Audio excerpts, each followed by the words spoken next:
Bonjour, nous allons continuer sur notre thème de cette semaine qui est un thème libre. Et hier, nous avons vu que des fois, par rapport à notre fidélité envers Dieu et par notre intégrité, nous avons peut-être peur, nous inquiétions pour notre vie ici-bas. Or, l'essentiel, ce n'est pas l'année qu'on passe ici-bas, mais l'éternité qui nous attend avec notre Dieu.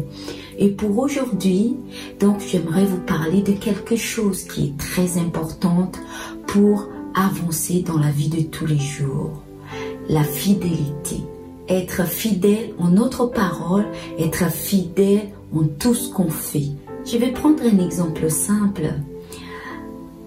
La fidélité dans un couple. Quand on aime une personne, on ne peut pas dire qu'on l'aime, en même temps on va aller voir ailleurs. C'est pas cohérent, il n'y a pas de logique là-dedans. Quand on aime, on reste fidèle à la personne pour toute la vie. Il est difficile justement d'avoir confiance à une personne qui n'est pas fidèle, qui est infidèle en tout ce qu'il fait. Être fidèle justement à notre promesse, être fidèle dans la vie de tous les jours, nous donne un plus pour avancer, que ce soit dans notre vie quotidienne, que ce soit au milieu du travail ou dans notre foyer. C'est très important d'être fidèle en tout ce qu'on entreprend. Justement, on arrive à notre verset du jour, notre promesse d'aujourd'hui, qui se trouve dans 2 Timothée chapitre 2 verset 13. Si nous sommes infidèles, il demeure fidèle, car il ne peut se renier lui-même. Et oui, malheureusement, des fois, on fait des promesses à notre Dieu et on n'arrive pas à tenir cette promesse. On n'arrive pas à tenir notre engagement avec Dieu. Malgré tout ça, Dieu, lui, il reste fidèle. Parce que comme notre promesse dit, il ne peut pas se renier lui-même. Parce que c'est un Dieu à qui on peut faire une confiance aveugle. C'est un Dieu à qui on peut compter en tout temps, quelle que soit la situation de notre vie. Justement, dans Nombre, chapitre 23, verset 19, nous dit « Dieu n'est point un homme pour mentir, ni fils d'un homme pour se repentir. Ce qu'il a dit, ne le fera-t-il pas? Ce qu'il a déclaré, ne l'exécutera-t-il pas ?» Donc Dieu n'est pas un menteur, il n'a pas péché, il n'a pas besoin de se repentir, de demander pardon de ce qu'il a fait.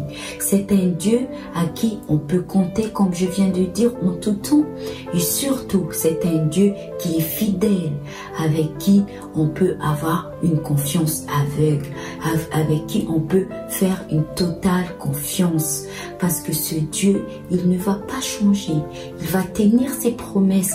Il va aussi garder sa parole. Même si nous, des fois, on est infidèle envers lui, on n'arrive pas à tenir tout simplement notre engagement ou notre promesse envers lui. Lui, par contre, il va garder son alliance avec nous. Il va garder sa promesse envers nous et il va surtout rester fidèle avec nous. Nous sommes ses enfants et il va être présent dans notre vie de tous les jours, du moment qu'on lui laisse la place. Ma prière pour nous, chers auditeurs, c'est que nous puissions rester fidèles à Dieu. Même si c'est difficile de garder notre engagement envers Dieu par rapport aux difficultés de tous les jours, que nous puissions, avec l'aide de Saint-Esprit, lui rester fidèle et marcher selon sa voie. Ne pas mentir, ne pas être un acteur dans notre vie de tous les jours, mais tout simplement être un enfant de Dieu et un disciple du Christ. Que le Saint-Esprit nous guide afin que nous puissions aussi être fidèles avec ce Dieu fidèle en tout temps avec nous. Que nous puissions, chers amis, être fiables dans la vie de tous les jours, être respectueux en gardant sa parole, ses engagements et ses promesses de tous les jours envers les autres et envers nous-mêmes. Que Dieu nous bénisse tous. Je vous donne rendez-vous à demain